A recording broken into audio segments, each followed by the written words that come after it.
Hey everyone, welcome to the 529th episode of Just Shoot It, a podcast about filmmaking, screenwriting, and directing. This episode is brought to you by patron Johnny Stuckmeyer, our first patron at the $10 level, which he pitched should be a level. Thank you, Johnny. In our office hours. He pitched it in office hours, which was only available to patrons. So if you want to be a patron, if you want to do office hours, go become a patron. Anyway. Yeah. I'm Oren Kaplan. And I'm Matt and Oren. Today we've got Matthew Shear on the show. He is the writer, director, and star of the movie Fantasy Life that is out on VOD now, wherever you get movies. And it's what a treat. Such a good movie, such an interesting guy. I think it premiered at South by, right? Or at least I know somebody that's out there. Correct, yeah. Got a lot of buzz. The cast is so stacked. Holy smokes. Amanda Peet, Matthew. Alessandro Nivola, Andrea Martin, Zasha Mamet, Holland Taylor. Let's see here. Judd Hirsch, Bob Balaban, like just Shang Wang. So many awesome people. If you like New York movies, indie movies, people talking about their feelings, figuring things out, being a little depressed. Yeah. Actors, for reference, he's been in apparently 5 Noah Baumbach films. This guy's got New York personal story emanating out of his pores. I'm curious, so I have seen the film, Oren has not yet. But I think I'm going to watch it tonight after we. I wonder how, I feel like you will relate to it very well. But in big themes, but also honestly, specific cultural touch points, there's a scene where they read Dr. DeSoto, which is an incredible kids book that I would put even odds on you being familiar with. It's about a smart mouse who's a dentist. Do you know this book? No. I know what I'm getting. Oh, yes, sorry. It's really good. Yeah. Dr. DeSoto is a mouse who's got a fox who's got a toothache, but the fox also wants to eat him. It's a good story. Anyway. Dangerous. Yeah, it's really great. But the film is just sprinkled with all of that stuff, just places that you recognize, the characters, you kind of get to relate to all of the characters, kids, emerging adults, capital A adults, everything in between. It's really great. It's really fun. Yeah. I love any story about people that are unsure of what to do with their life. They're losing it and that feel lost. And after doing 529 episodes about myself on that journey, I'm excited to watch somebody else take that journey. Yeah, sure. Yeah, wouldn't it be better if Amanda Peet replaced Oren? I think we could all agree that would be better, right? Yes. Yeah. Wouldn't hurt if I was married to David Benioff. Yeah. So that's the episode. It's a long one, so I think we'll jump into it relatively quick. But I did have one thing I wanted to bring up to you. Bring it up. So I'm shooting tomorrow, and this one was it was a quick turnaround. So we kind of just cast it amongst friends and people, second degree connections and kind of people we'd already cast before. The company that I'm working with has done a long list of awesome commercials. So they had a really great database. So it was easy to kind of put all the pieces together. But we were looking for kind of a nerdy Gen Z kid. And I was I don't really know any nerdy Gen Z actors. And then I was wait a minute. I've been an acting teacher for the last 5 years. I know tons of great Gen Z actors. And so I was able to cast a previous student in this role. It's great. I was always very fond of him. He was funny, engaged. And I knew that a lot of the Lee Strasberg students are international. So, you never know exactly where in the world they're going to be, and work visas can be tricky, especially in this day and age.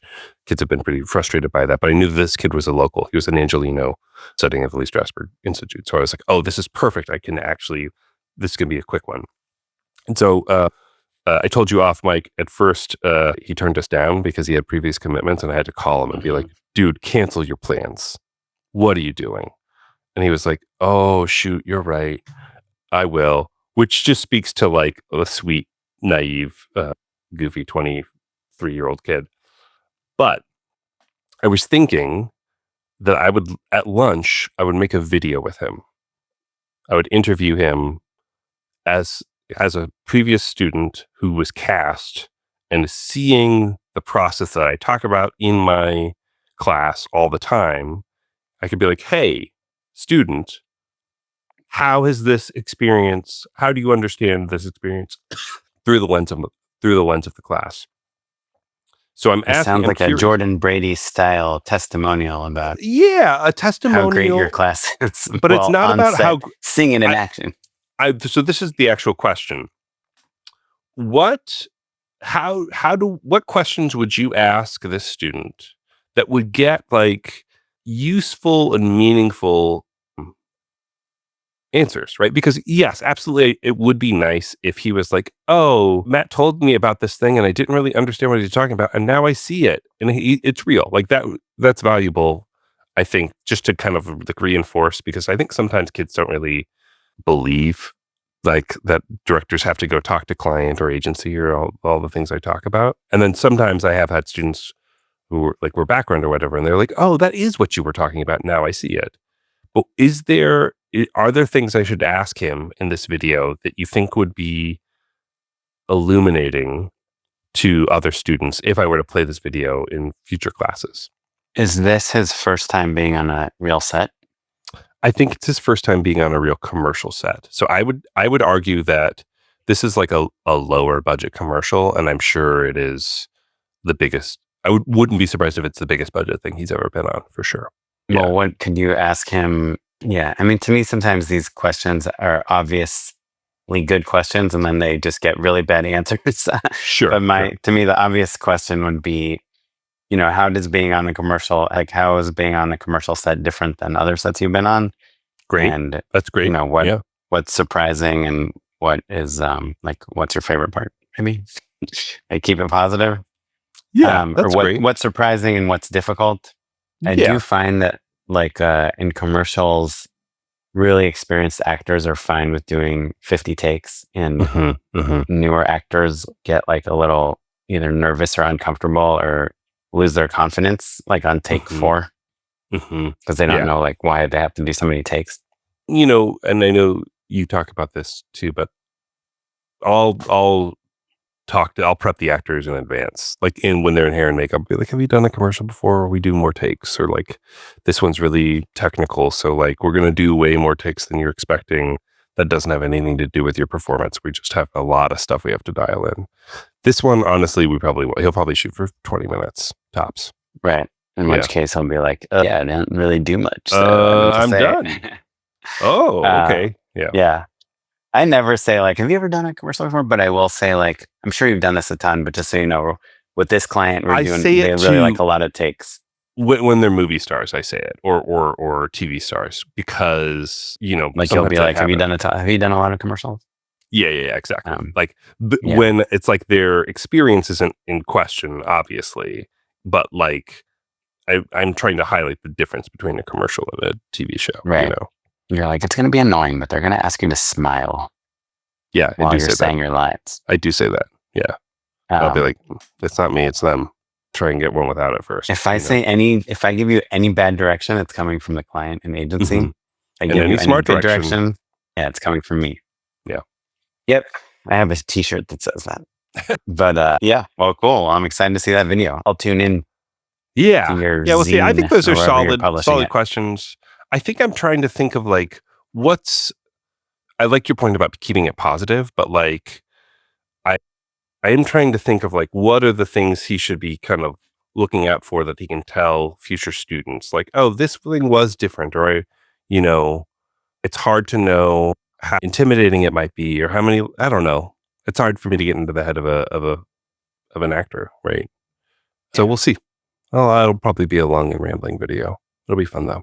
Well, gotta be done by the time lunch is over. Sure. We should remind people about our Patreon. Patreon.com/justshootitpod. Or you can give us $1, $2, $4, or the newly introduced tier of $10 a month, where you will get to just help us keep this thing going. Learn some things, and we would appreciate it. Patreon.com/justshootitpod. With that said, let's talk to Matthew Shearer. Since this is your first movie, and you have kind of a long list of credits as an actor. You acted in a lot of things, and your movie has kind of an amazing cast for a first movie, especially. Can you just give us a little bit the origin story of why you wrote this movie, why you made it, and how it came to be? Yes, happy to. I started writing the script around 2018. Always was kind of interested in doing it, but I don't know, had a block and just I didn't have the confidence to kind of get started. I had gotten started actually a few times, but never really, pushed through. Really, the kind of greatest impetus for it was, this difficult moment in my acting career. I had done my first series regular job on a TV show called The Alienist, which was like a turn of the century New York set. Is that Brie Larson or who's that? Dakota Fanning is the star. And and it was like kind of an amazing job, maybe said this already, but it shot in Budapest. I just want to remind listeners that it shot in Budapest. I got to live in Budapest. And, I finished that job, came home, thought like the offers would be rolling in, and it just like was totally dry. We like your work, but can you do this in America? Like we've only really seen you do this in Budapest. Yeah. Right, exactly. That mentality. And so it was just like a real kind of like high and then major low. And it was really my wife who kind of pushed me to write something, because I'd kind of talked about it a lot, and I just kind of always was sort of like chewing on it. And, it was sort of like you've got this moment to dive into something. So I just went for it. And that was really the birth of this thing, was just kind of like, necessity is the mother of invention. It was like I was just so creatively, unhappy that I like dove in and, took time. But at a certain point, I sort of like broke through, and it was like the center of my life, writing the screenplay. And the whole journey unfolded in a similar manner. I kind of just was like taken by these waves of what I was involved in. So it was like writing the screenplay, completing the screenplay, then sharing it with various people and getting really difficult, painful feedback, learning a lot, for screenplay. Go ahead. I want to pump the brakes there, because I think, like if you look at your AMDb, it's like, oh yes, a working New York actor for years and years, right? So when you say sharing your screenplay with various people and getting painful feedback, right? Who, like, are you saying, okay, like this is my time to shoot my shot, and I'm going to send it to that fancy producer who I took a shine to on a job 4 years ago? Or is it like just your friend, a buddy from college who's a great screenwriter? Like who are you going out to early, and what were those early kind of connections like? So the first person I shared it with was my wife, sort of full circle, Sarah, and who is a psychotherapist, not in the business. I will say though, so far we've heard a couple pretty clear themes and characters, right? Like, it is about an actor in crisis. Yep. And there is a psychotherapist not at the center of the film, but that plays a major role. It's interesting. You're kind of sprinkling maybe at least the superficial versions of those ideas are showing up in your film. Not to say your wife is Judd Hirsch is what I'm saying. Yes. Well, we should all be so lucky. In some ways. Yeah. Yes. And I can certainly share that what you're picking up is true, and the movie is, quite personal, and many of the threads of my life are in it, drawing on personal experience. So Sarah was my first read. She, this is just kind of her manner, is like, she's very kind of even wasn't like dancing down the street kind of, response, but like was positive, but like had a big note. Psychotherapist.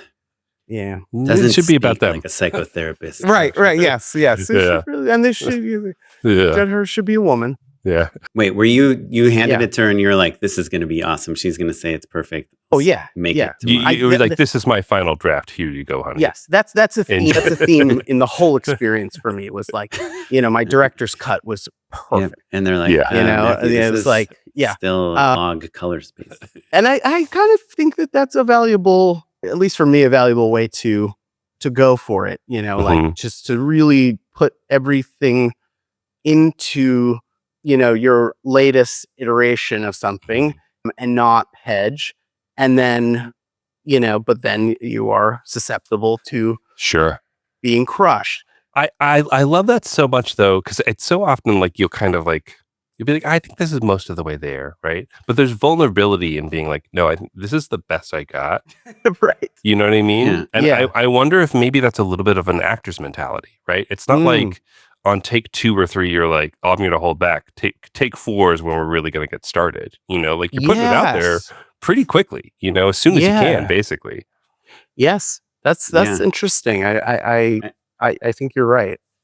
And there is, most people that move to Hollywood, and I know you don't live in Hollywood, but that kind of get into the business and try to make it, are just writing forever, and they just like never show anyone anything because they just Sure. don't think it's good enough. It's like the Ira Glass, whatever speech, right? Where your taste is better than your talent, and you just give up at some point. Right, which I certainly am guilty of as well. I mean, in a way, I didn't, I didn't start writing, for the medium that I am most in touch with until I was like in my mid 30s. I had this friend, Mo Mandel, that definitely does not listen to the podcast, comedian, that would just send me scripts. He's like, this is fucking awesome. Check this out. And I'd be like, yeah, this feels like the first draft of something, and there's potential and interesting things. But he just like kind of shot up, like got an agent, got a manager, like the second he moved to LA, because he was just constantly like, read this, it's good. Yeah. Yeah. And it's like, whether it's good or not, that attitude is really pretty helpful to keep you moving, to have some momentum. I think it is also the truth of like, most people don't know what's good.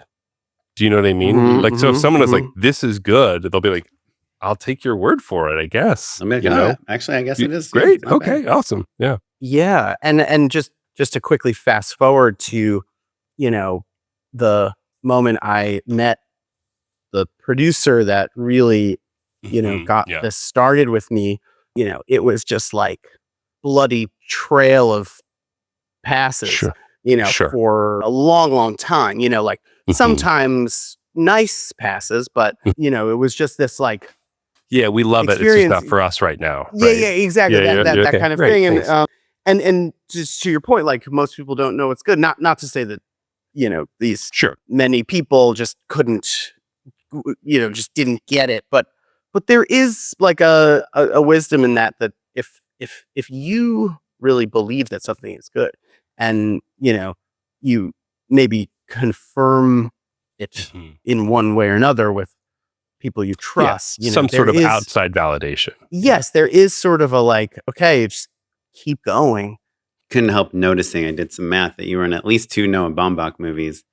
Like, is he someone that you could be like, hey, I wrote this script for your personal New York story. Can I send it to you? Yes. I've in fact been technically in 5 Noah Baumbach movies. Oh, right. Sorry, name check them.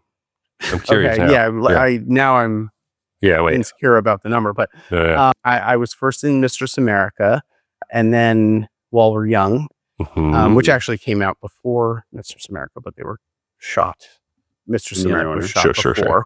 And then Meyerowitz Stories? Meyerowitz Stories. Yes, I was in Meyerowitz and Stories. Marriage Story. Marriage Story. And I was also in White Noise, but I was cut out. So I was cut out of, I have a very real part in Mistress America, and then I have a fun part in the Meyerowitz Stories, and otherwise I'm either cut out or background-ish.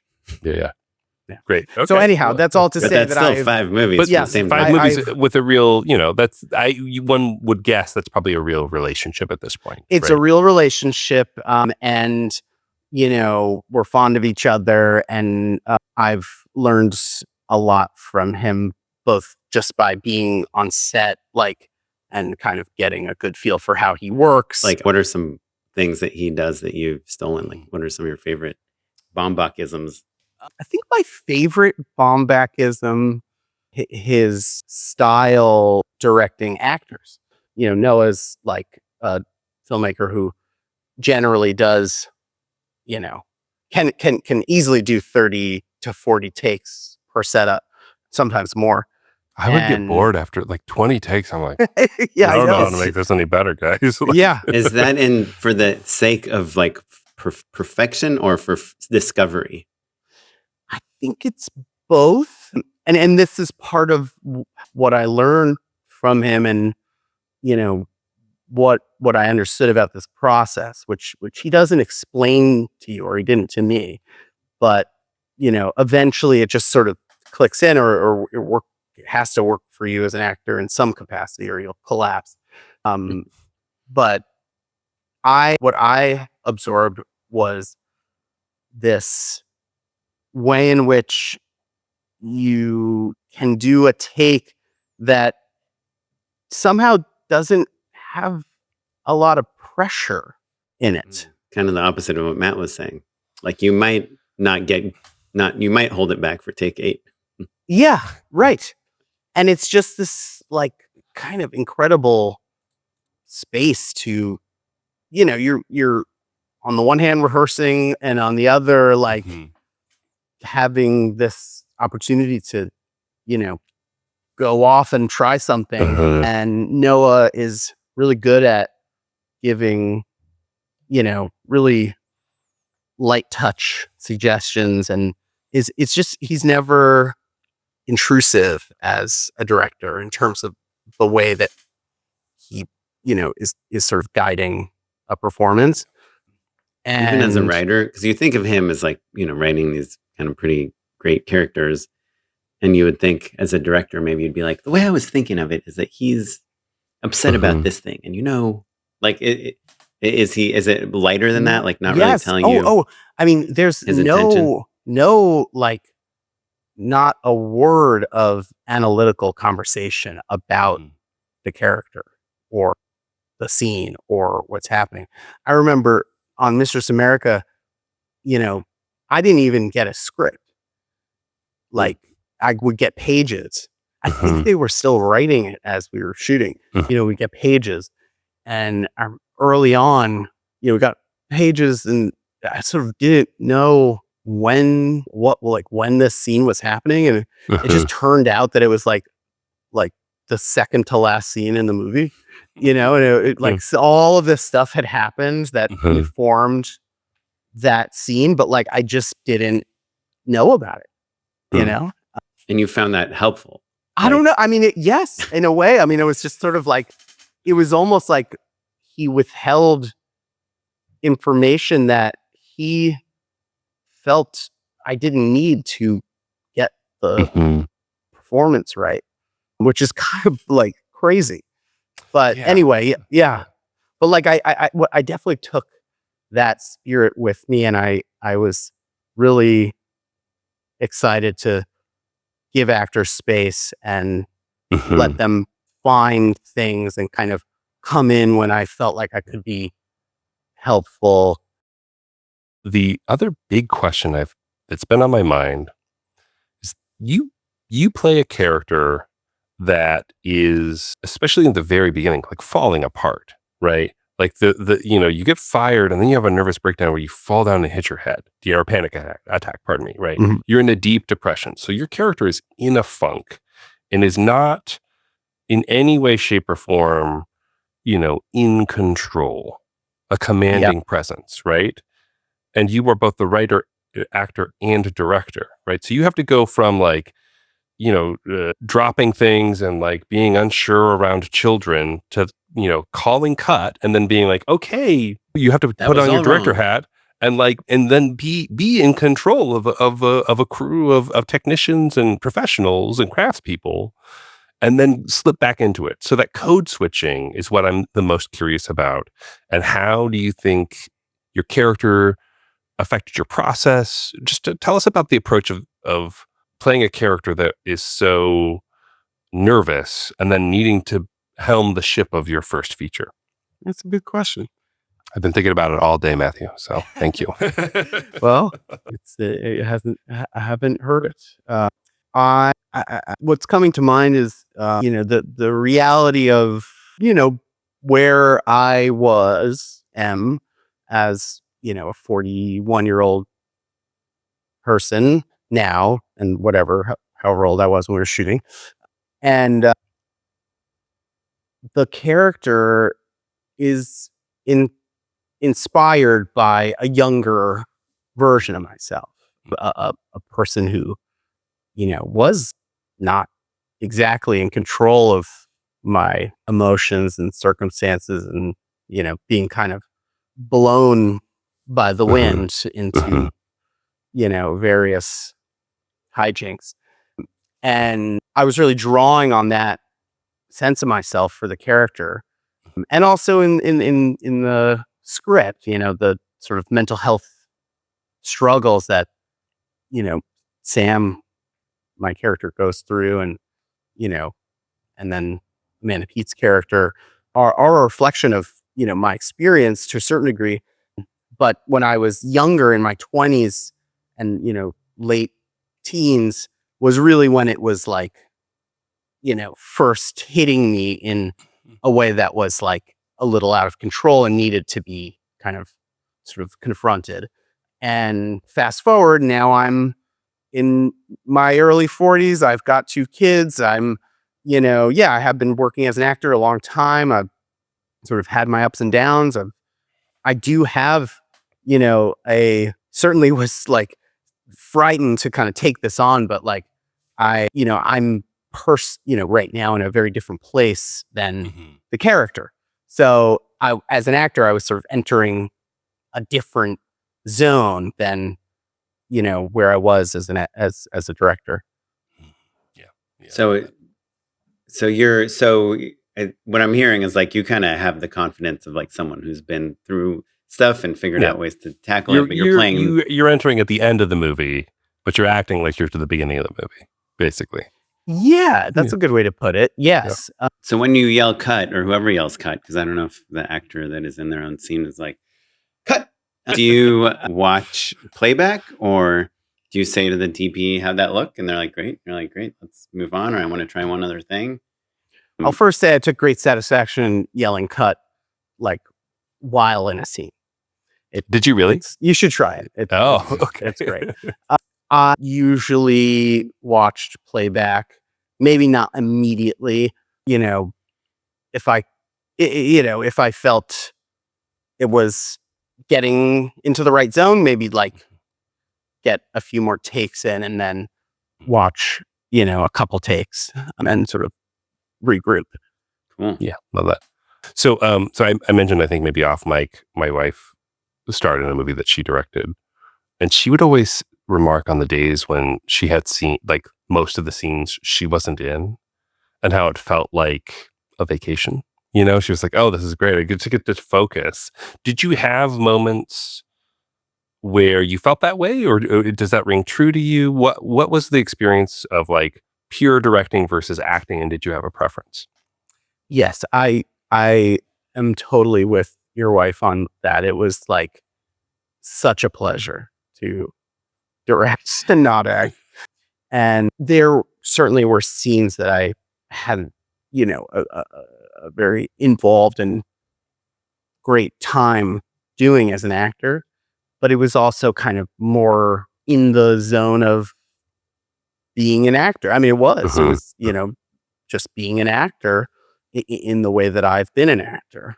And so those experiences were kind of thrilling in the way that it is thrilling to have a big part in a film and, get to work with great actors that you've admired. But the directing side of it, when I was in a scene was always this this harried and kind of frenetic thing. It was like always kind of back and forth and, talking to the actors. And then I had a wonderful cinematographer, Connor Murphy, who happened to be very good at giving me notes as an actor. And, not all the time, but, really did sort of save my performance at moments where I really wasn't clicking in. And also my script supervisor and the producers, like I really did depend on them to kind of like give me the directing notes so that I could kind of like let go of that side of it. Be in the moment. Yeah. Be in the moment, really be an actor. Yeah. Cool. How many days did you shoot for? We shot for 25 days. Oh, wow. That's a lot of days. Well, I guess just to kind of rewind to the making of the movie, can you just give us let us know how the movie came together and like in terms of the cast and financing? Yeah, sure. I gave the script to, some close actor friends who are, kind of in a similar tier, actually much higher tier than some fancy friends, Matthew. It's okay. Fancy friends, yeah. Not people you would like names necessarily, or like my friend Ash Zuckerman, who maybe he's on Succession. He was on Succession, and we just are very aligned on our taste, and got a very useful read from him, less painful than my wife. Noah read an early draft, actually right as COVID hit. And, what I sent to him, and it was like clear that he just had nothing to do. Great. So like good timing. He had time. He had time. And he's like, this gives me an idea. Barbie. Yeah, bruh. Yes. It was definitely during that moment. And then it was like, I basically just gave it to my acting agents. That was sort of my first like real kind of, okay, I'm going to see how this fares, on a kind of on the business side. And I got a lot of support from them, and they started sending it around to various production companies. And I have to ask, there's a scene in the movie where Amanda Peet is an actor she has like brunch with her agent. Yeah. And just kind of like as an offhanded line, the agent says like, "Oh, I think you should really consider making content," right? Yes. Which is such a well observed remark, right? Because like that's a good thing for agents who don't know how to sell their clients. Just putting the onus back on. Yeah, you do it. Yeah. If you just do things for free for years, and then eventually someone will come knocking, and then I can sell you. Like, right. It's such a hard thing for people to hear, but writing a screenplay is a version of that, right? Yes. Yes, definitely. Right? So certainly, had you heard that before, or was it clear like, oh, Matthew's a feature guy, like he's not going to get on TikTok and do dances or whatever? Like what, No, it's funny that was like the way the scene unfolded, because like, I haven't really, as much as I'd like to say that I really haven't had any monsters as agents. And not to say that this version of it in the film is monstrous, but I guess I just sort of in my imagination really tried to tap into what it might be like for an actor. And that is rhetoric. Like whether someone has said that to you, you've heard that other people. Yes, and I think it was more like my own critical voice about myself, like, like what are you doing? And that is sort of an actor, unavoidable actor experience, I think, because unless you're just like getting offers and booking left and right, it's like you're often sort of waiting around, and and that you kind of turn on yourself a little bit. And I think that's, at least for me, it was good to do that. But the sort of like glib way in which the agent does it is, it is the way that I sort of feel about my own critical voice, sort of telling me to like fuck off. Sure. But so you're fortunately telling myself to fuck off. Of course, and that's your wonderful agents that then got it into the right hands, or like how did yes. So my agent at the time, this was like right before CAA merged with ICM. I was an ICM client. My agent Sarah Kelly gave it to this gentleman named Charlie Alderman, who was at a company called Stay Gold.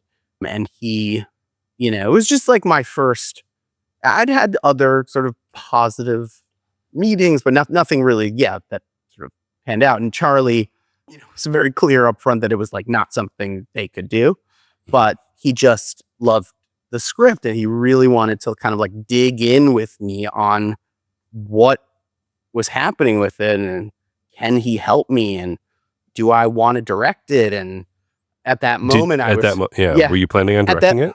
At that moment, I sort of like kind of secretly wanted to sort of put myself out there as the director and had a, very strong unconscious sort of like appetite for it, but just was, trying to be practical. And even this felt like impossible, but I was, pitching it as a project that I would attach myself to and, try and find a director to do it.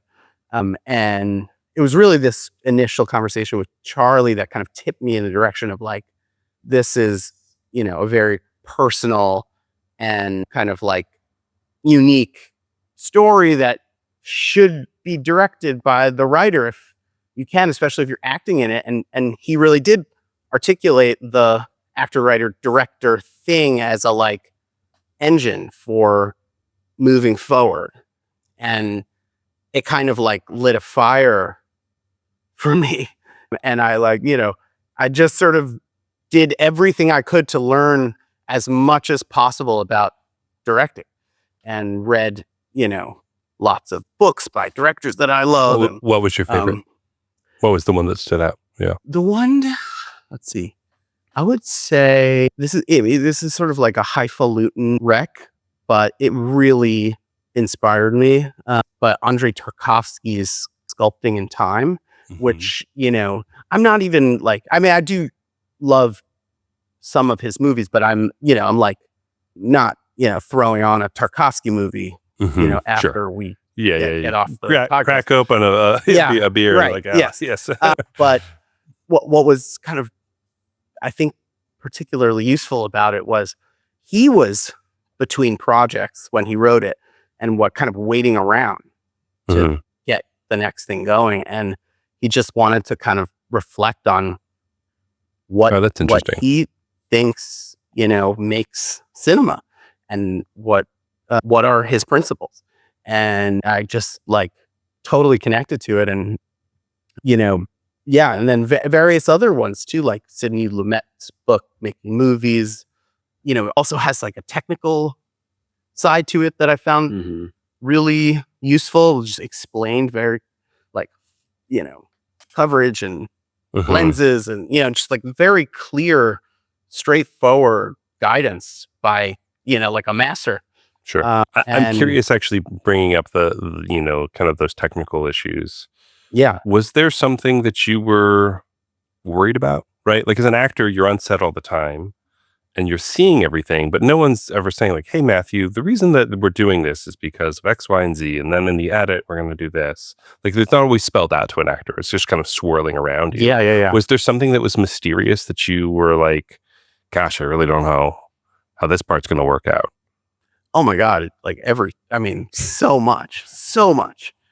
Like I and that was part of the like terror and joy of the whole experience was, when I got to the point of getting finance and starting to, interview the department heads and, getting to meet people and figuring out whether I could like actually work with this person and communicate with them, as a first-time director with really like I'd revealed no experience directing.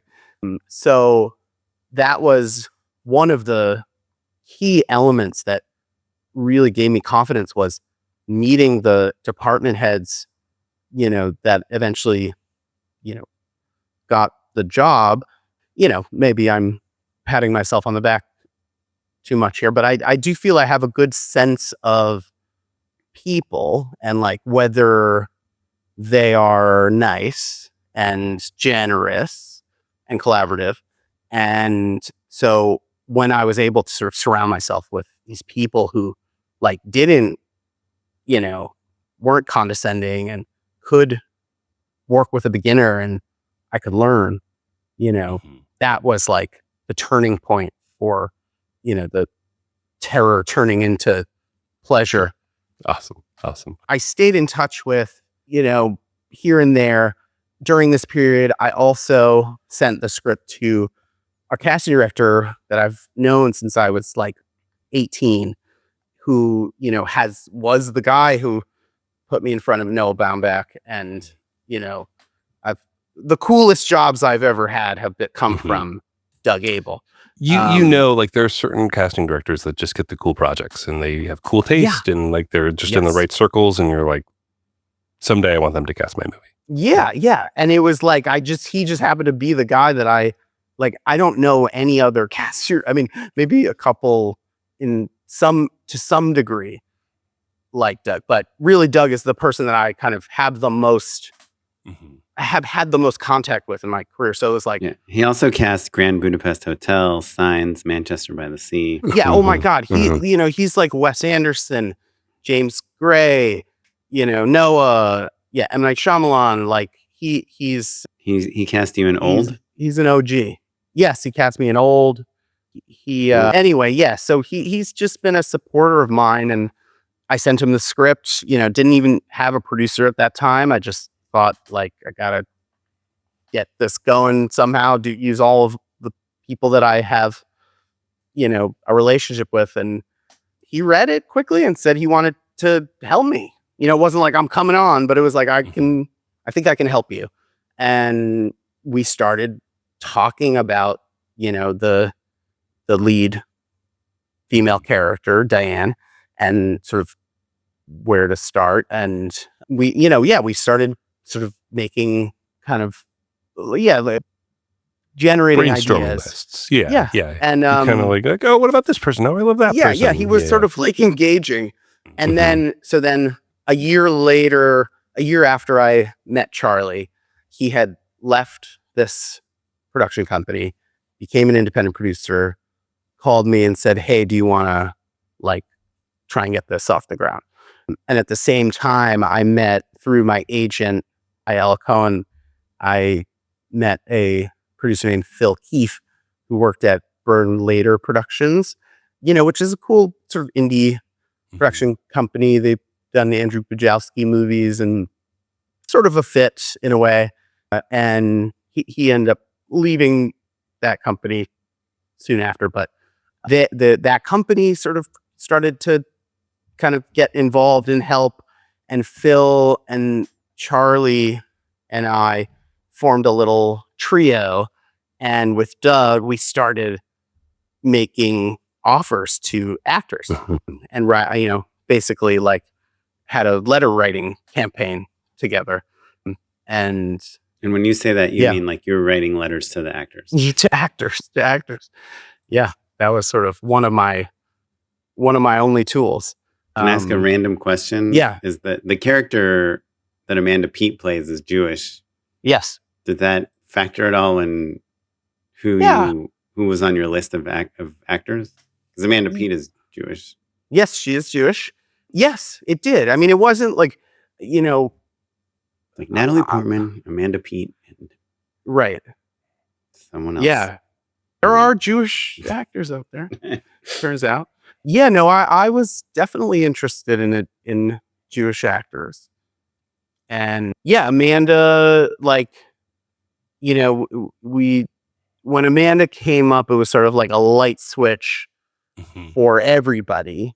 And, it wasn't, and I don't, obviously Amanda is such a like unique and wonderful actor and beloved, but the sort of grim reality of the business, especially independent film now, is like you don't have a shot at financing without like a name that is sort of ubiquitously known. And so Amanda was like, okay, she's perfect. She may actually read it, like she might be looking for indie movies. And you had no personal connection to her. No personal connection. Your agent sent it to her agent. Yeah, well, Doug sent it to her. Oh, Doug casting. Yeah, Doug, and who's like a super legit casting director. Yeah, super legit. I mean, I think that was like one of People the sort of main his offers. reasons people looked at the script was like, Doug called these agents up, said, there's this actor I've known forever. He's great. He wrote a great script. Like, I think X should read it. Yeah. And that's like, Well, and the character is a pretty huge good deal. description of like Amanda Peet. Like, there's so many touch points for someone like Amanda Peet, right? Yes, but I do want to highlight core to the character is anxiety about aging and irrelevance. Totally. Right. Yeah. Which is a pretty scary and vulnerable thing because like inevitably whoever takes this role has to admit that they are getting older and that they are connected to the idea of being irrelevant. Right. No matter how famous you are, right, there's still a little bit of like that you are admitting that in a certain sense, Totally. Part of what was I've never met an actor that doesn't think they're getting irrelevant. They can be 80 or 18. But do they want to make a movie about how they are scared of being irrelevant? Yeah, that's a different thing. They're getting very different. And that was something we talked about, not knowing, big name actors, but sort of curious, would this person be kind of into something, really vulnerable and kind of, raw and maybe sensitive. Yeah, Matthew, can't you write a movie about how this middle-aged woman is still got it and everyone thinks she's the coolest? That's my next movie. Yeah. Well, and so like the Amanda focus, there was some anxiety like around, like everybody wants a slam dunk lead actor just to like sort of just because financing is so hard. And obviously first time director, like it happens, but it's like it is generally like Dakota Johnson and Cha Cha Real Smooth, like that's a a very clear kind of we'll give you some direction. Money. Yeah. There is that funny thing of like there's this slippery slope where like kind of similar to like my joke about the agents who are like, oh, go make content, like financiers that are scared. It's kind of like, well, you throw out a name and they're like, that's not famous enough. And you throw out another name and it's like, that's not famous. And eventually you just get to like literally the most famous people. And then it's like, you're saying if Brad Pitt isn't in my movie, we can't finance it. Yes. That is like often how it goes. And I've heard, horror stories of people who've like been on the edge and then like someone drops out or whatever. And it's like, it's like you're back to square one. And so anyhow, Amanda, like, I think we collectively agreed she was just so right for it. And so sort of such an interesting, like there was kind of a meta element to it that was intriguing. Just Amanda's had such a kind of particular and interesting career, like, having been this kind of rom-com movie star, like, or kind of like, and a network TV star. Yeah. She's been famous for a long time. Right. Yeah. But then she's sort of like gone and done more character-y stuff on TV, like in Togetherness and, various other kind of like limited series type things. And so anyway, so it was sort of like, if Amanda wants to do this, it's like a commitment to like the ensemble wrapped. Like we'd have to try and fill every single role with someone that has, some kind of like cultural relevance. And anyway, so like, Amanda, one other thing I'll quickly say about going to Amanda, in terms of the sort of vulnerability thing that you were bringing up is I having just been a fan of hers for a long time and just her like kind of sense of humor, what I have picked up about her sensibility as an actor. And then also she is is a writer. She created the show The Chair on Netflix. I don't know if I saw that, but really Not the chair company. no, The Chair. No, that's wonderful Tim Yeah. Robinson. No, the Chair was a Sandra Oh kind of like Oh, yes, college. yes. She's like the chair of the Yes, Mhm. exactly. committee or- Chair of the Yeah, English department in, yes. with Jay Duplass. And yes, she was the showrunner of that. Oh, cool. It's sort of like completely under the radar in a way, Mhm. just like total sort of fascinating career turn. And she's a playwright. And so I just kind of got like, had a confidence that, oh, this is a very intelligent and like Mhm. kind of introspective person. And maybe she would be open to this. And I was right. Like when I sent it to her, she, read it, wanted to chat. We Zoomed. She was just like so drawn to the vulnerability and the sort of humiliations of being an actor. And she was so keen to kind of dig into scenes with me and find details from her life to kind of like bring even more sort of humiliation to these moments. She just loved that aspect of it. The performances are really incredible in the movie across the board. Do you feel like as an actor, like in what ways did you approach those performances as a director, coming from a actor's perspective? Yeah, I was certainly blessed with amazing actors, dream actors, Judd Hirsch, Bob Balaban, Andrew Martin, like, just legends that I've loved my whole life watching them. And, these were sort of moonshots that we just kind of went for. And, just quickly into the casting process, Amanda, did a lot for bringing Mhm. cast in, both in Mhm. terms of her sort of stature as an actor, but like she sent the script to Bob Balaban and Oh, she Alessandro was the warm Nivola. intro. Yeah, Oh, yes, interesting. Cool. like That's awesome. not all of them, but like Yeah. some of the key people, like Alessandro's she's been friends with for So good. decades, Yeah. and Yeah. Bob was on The Chair, and so like approaching these actors again, like the sort of experience getting started as a director, it was like really scary, like meeting Judd Hirsch at his fitting, for the first time. I was like shaking, like just having poured so much love into his performances. You're like, as a you're playing my viewer. wife. Oh. Yes, exactly.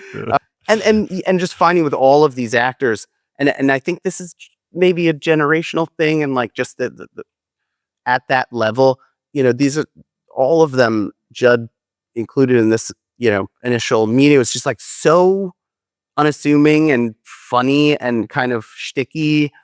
And it was just an immediate kind of like, I'm not gonna have a kind of power struggle with any of these people. Mhm. And so it was really like, oh, we're in a scene, and I just, I'm just free to have ideas to throw at these amazing actors. And one thing that I brought to, like the first couple takes, which is just my taste in shooting, is like, just sort of give the actors freedom to, feel it out. And oftentimes, like, especially with these actors, like, oh, we're good. That's awesome. Sorry, my light started flashing here. Yeah. Or when you were throwing Now a I'm dance in the party there dark. for a second. That's awesome. So then you just got like a few $1 million and went and made the movie? Yeah, basically, we had this cast eventually. One quick anecdote before the end of the story is like, we had Amanda and Bob, and we couldn't get the Alessandro Nivola role cast. Nobody seemed to want to do it. It was just like not appealing for whatever reason, and it was sort of like a block, and we like had trouble moving forward. And Alessandro was like on our list, but he was also someone that was deemed, For whatever reason. quite out of reach. And yeah, at a certain point, it was like Amanda, I brought up Alessandro to Amanda. She was like, oh yeah, we used to date in the 90s. She was like, I'll text him. And that, Incredible. So she sent it to him. In the meantime, while Alessandro's reading it, I like had a come to Jesus moment. I was like, I need, like we were sort of on a kind of timeline that was like running out of time. And you've got a date. Like, you're like, it's getting that. Yeah. It's getting there. And so at that moment, I decided to give up my part and I opened it up and we made like a couple offers. Wait, other sorry. actors. So you're saying, hey, this awesome cast isn't stacked enough to trigger financing. Yes. So you've got a good role. You'll give it up and try to find somebody who's going to be more meaningful to financiers. Yeah. We get Jason Schwartzman in here. Exactly. Yes. Yeah, sure. We made a couple offers to really, big names. One person passed nicely, one person we never heard from. And Doug, sort of called me and basically like he was saying, the list of actors that everyone was sort of like pouncing on to make the next offer was like, it's not like you were on par much with more meaningful. I'm not on par. I'm not on par, but it's like it's not like gonna trigger financing. So it's like not the actor, writer, director thing, was a piece of that's an angle, right? It's an angle. So anyhow, that, at the very least, it's like there's a festival angle there where it's like, exactly. Oh, that's story. You're great on panels. There's something that makes the movie a little shinier than just a great movie that's also got a great cast. Exactly. Yes. So I sort of took the part back, and by that time, Alessandro had signed on, and like, Andrea and Joe, it was just like all falling into place, and we were kind of ready to bring it to financiers. Zasha Mamet part of it too? Zasha was, I think she was. She's a friend of mine. We made a movie together called The Boy Downstairs in 2016, and she's became a friend, and so I sort of asked her if she would do it, and she said yes, and so we were able to attach her. So I remember that. Yeah, so that was a thing too. And anyhow, so we were sort of about to kind of go the traditional route of, having an agent to go to financiers, whatever. And we really, just totally lucked out. And one of the producers had a friend who, was is a tech guy who like sold his company and was like a huge film fan. One rich guy who likes movies. Yeah. Don't say his name out loud, basically. Right, yes. Yeah. Or I'll send him an email right now. Yeah. Fair enough. And he dug the script. We had dinner, and he financed the whole movie and started a company. Did he give you a free Tesla as well? I got a Tesla. I got Meta. Yeah. You have like a couple of those ape NFTs if anyone wants one. Yes. And he started a company with two of the producers on Fantasy Life called Prospect. So you got, so we can email him. You can email them. Yeah.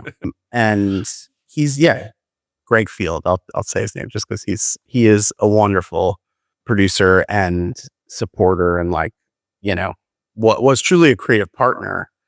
And, I know that's uncommon. Awesome. Yeah. Well. Okay. I emailed him my script. Yep. Great. Yeah. Yeah. You said, oh, Matthew wanted me to say hi to you. He said, you'd love this and all that stuff. Yeah.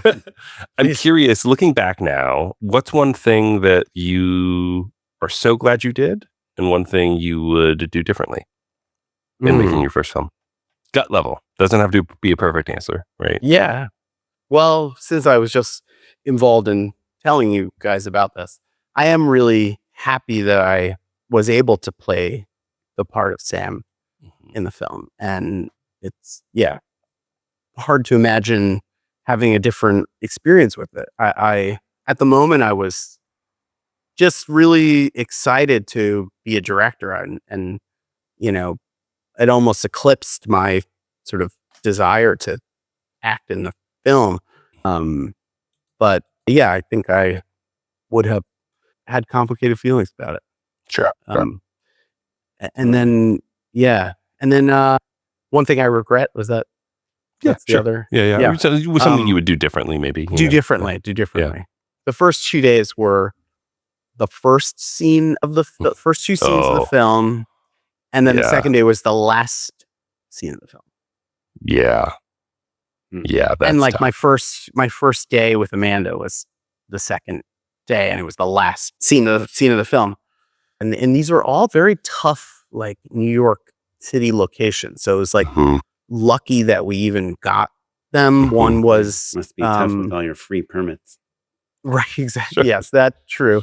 That's true. But they were all interiors, and the first one was a bookstore called Books Are Magic, and it was a friend of my family's who gave us a good rate. Books Are Magic. Emma Stroud, the author, and I think it was just like that was the day we could. That was the day they were free. Do it, yeah. and then the diner in the last scene. It was like, that was the day.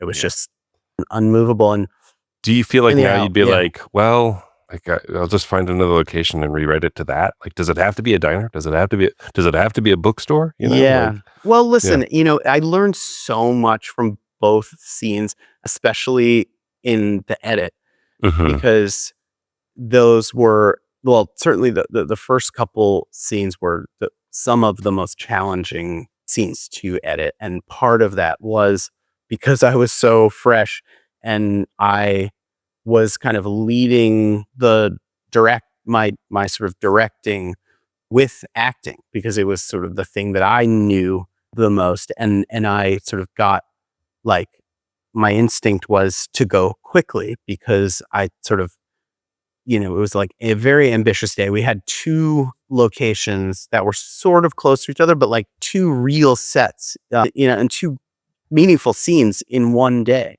Yeah. It doesn't matter if they're down the block or not. Like if you have to put stuff on the truck, then it's a huge thing. It was like company move. Yeah. It was like, and so I was sort of like fixated on that. I thought, okay, it's just make my day, get there. Yeah. It was just me, and there were some day players, but it was like really I was the engine of these scenes. And so I was like, if I can kind of get through these quickly, then we'll have time and we get this done and whatever.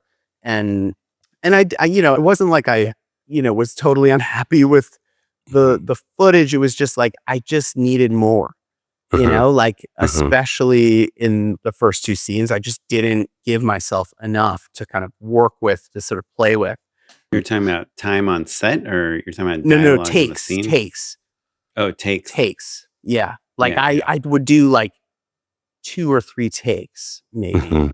Sometimes I don't think I ever did 1 take. I think I did 1 take on the first setup because I heard Clint Eastwood say that he always does one take, the first setup to scare and then everybody. He's like, I was completely out of focus. Just, so you know. That's not going to be usable, guys. Yeah, and I do think it worked, because everyone's like, oh shit. I think the locations I couldn't have controlled, but like if I had been able to sort of relax and let myself play a little bit more and sort of get more options, I would have had an easier time. It makes me curious, because I noticed throughout the film, you did a really wonderful job of like cutting out of a scene when we had precisely the amount of information we needed to get the whole thing, and then you were out, right? And like, I think I probably would have written the rest of the scene or whatever, right? Like the bookstore sequence is a really easy example of like your character has a panic attack and falls and collapses, and like you cut practically before your character would have hit the ground. We're into the next scene, right? Was that intentional, or was that a symptom of realizing, oh, you can get out earlier in the edit? Like, was it on the page, or was that a decision later on in the edit? I've lost it. That particular moment was on the page, but the moment before it, in the first scene, and when he gets fired, Oh, right, yeah, from his job, yeah. we cut like sort of like she sort of kind of gives the preamble of She says firing. I want you to know like, how valuable we think you are. Or something right. Like the bullshit you say Right. before you're about to fire someone. So she sort of says the bullshit, and then you cut to him Yeah. like kind of walking down the street. Yeah. And that was like a scene. You know, he Mhm. like does get fired, and it, you know, kind of lands, and it was like, no, I really need it this just- job. Yeah. yeah, and it was really like actually Amanda loved that cut, and we played with that scene, you know, because of this issue of like the footage we had. We really like got a lot of opinions on this scene, and you know, my wife, it was her idea to cut at that line when we were watching it together, and like, you know, Amanda loved that cut. You know, when we were in the edit, she was very useful when we were editing, and you know, yeah, she would refer to it as Sarah's cut. You know, like, I want Sarah's cut. Yeah. That's great. That's awesome. Yeah. Well, Matthew, what's next? You back into acting, or are you Back into writing, auditioning, directing? acting? Yeah, I you know, back to square one. Like Fantasy Life just do- 2? It's like yeah, a Fantasy director. Life 2 has been sold on a pitch. Sure. So yeah. No, really, I'm in a writing phase. I'm writing another feature and hoping to direct it. And so that's kind of my like. Are you Another hoping to star in it personal as well? You know, it's funny. I don't know. It wouldn't. I don't think it would be a starring part. I don't know. You're figuring it out. I'm figuring it out. It's a character. There's a character that could maybe, but I think for at least for me, for the process, and this was true with Fantasy Life, it's just, I don't know. It's not, for whatever reason, it's not so useful. And I think not to say that I'm not like imbuing aspects of myself into a given character or various characters, but I think this is an actor, or came from being an actor thing. Writing this script was truly like a protected space from acting, from the sort of, you know, the repetition of the auditions and the unknowns, and then suddenly getting a job, and then not having a job, and then getting, you know, like just the erratic nature of acting for many of us. Writing has really been like, you know, a separate type of journey thing. Yeah. Well, you know. where can listeners keep tabs on what you've got going on? I am on Instagram at Matthew_Shear. SHEAR. Oh, sorry. Yes. Shear _SHEAR. Found you. Yeah. Very tantalizing content. Well, Matthew, do you have a moment or two more to hang out and endorse with us? Yes. Unpaid endorsements. Okay, so my unpaid endorsement is LA specific. Apologies if you don't live in Los Angeles. But the D-Line just opened up a couple new stops. It's the one, literally the entire time I've lived in Los Angeles, they've been working on these additional subway stops, and they are finally open. It's literally been 20 years. Though I learned this weekend that the LA subway is only 40 years old, which is part of why it's like taking such a long time for it actually to be good. But you can take it now from downtown to the Academy Museum, one of my favorite spots. I watched a movie over the weekend with my kid. It was only $5. So yeah, the D-Line? I've taken the D-Line. Yeah. Oh, it where was did great. we go from and to? We went from Mariachi Plaza to the Academy Museum. Oh, cool. It was great. Yeah. Yeah, and so I think fun. Public is, public uses it. Sure. Gross. Yeah. Yeah.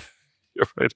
Well, I've come to really appreciate it over the years. As an Angeline, I was honestly kind of intimidated by public transportation because I didn't ever use it as like an adult. Like there weren't enough stops when I was younger to really kind of acclimate to it.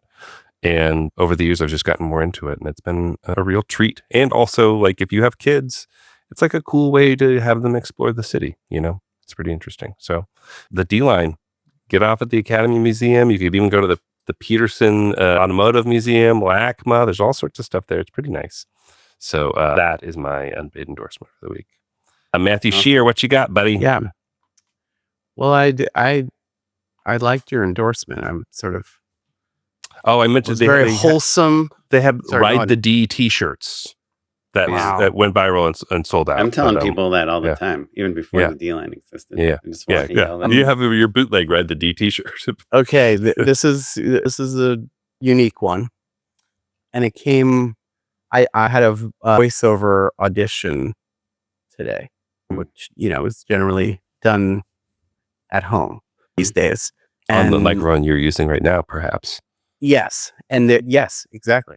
And a reference for the character was Robert Smith from The Cure, and the character was kind of getting into goth dressing and sort of attitude, But just vocally. yeah, I was sort of kind of just an inspiration jump off point. And and the description was like, yeah, he like watched a Robert Smith interview and like, became kind of compelled to become goth. Anyway, so I was like, I've never watched a Robert Smith interview. So I you looked it up in YouTube, and I like went down an incredible hole of Robert Smith interviews. And this is what I am endorsing. You're endorsing. today. Yes. YouTubing well. YouTube. Yes. And there are like these, huge compilations of moments in his interviews over the years. He is so funny, and he hates doing interviews, but he's so articulate and comic, and just sincere. And I just was like, I couldn't get enough of it. So that I think I you love might that. enjoy it out there. That's a good one. That's great. Kaplan, what you got, buddy?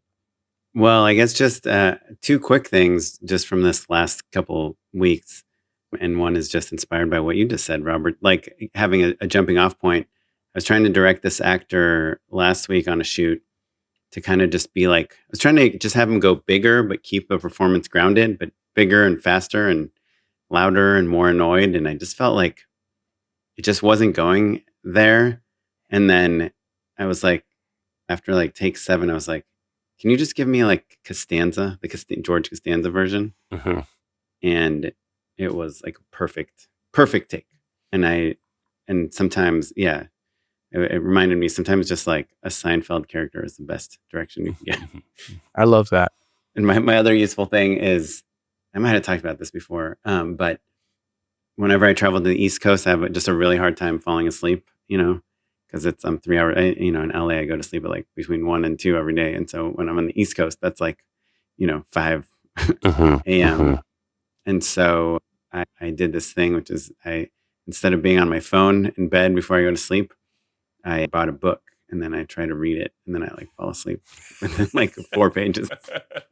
You fall asleep with the book on your face. You're like, oh God. Pretty much. Yeah. Sleeping that's medication.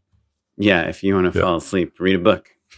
I think maybe, Oren, the real endorsement should be don't be on your phone in bed, man. Well, what else are you going to do? Read a book? Close your eyes. Yeah, but then your brain starts, thinking about things. Yeah. You're like, God, I wish I could Google that thing right now. Yeah. I'll literally just lay in bed being like, shoot, I'm not falling asleep. Yeah. That's what happened on my last shoot, actually. Yeah, you were in Toronto. Yeah, 3 hours ahead. 3 hours You have to ahead. be early the next morning. And I had a the really stress early of call having time. to get up early Yeah. makes it hard to fall asleep. I was just like, go to sleep, go to sleep, go to sleep. I remember counting sheep, and I'd heard that if you count down from 999 Yeah. down, and I remember being like mid 600s and being like, this is not working. Anyway, Yeah. Matthew, this was a delight. Investigate. If you have questions, so fun. if you have questions for Matthew, or want to tell him how great he is in a very long email, we'll forward it to him. So you can send us an email at justshootapod@gmail.com, or shoot us a social media message at justshootapod across all social media, or me at Mr. Matt Unley. And I'm at O'Kaplan on Instagram. This episode was edited by Kevin O. Yang. Our social media is done by Lily Bouvier, and our producer is Tyler Small. And you're listening to music from the Free Music Archive and the Artist Jazar, and we will catch you all next time. Thanks so much. Thanks, everyone. Bye. Bye.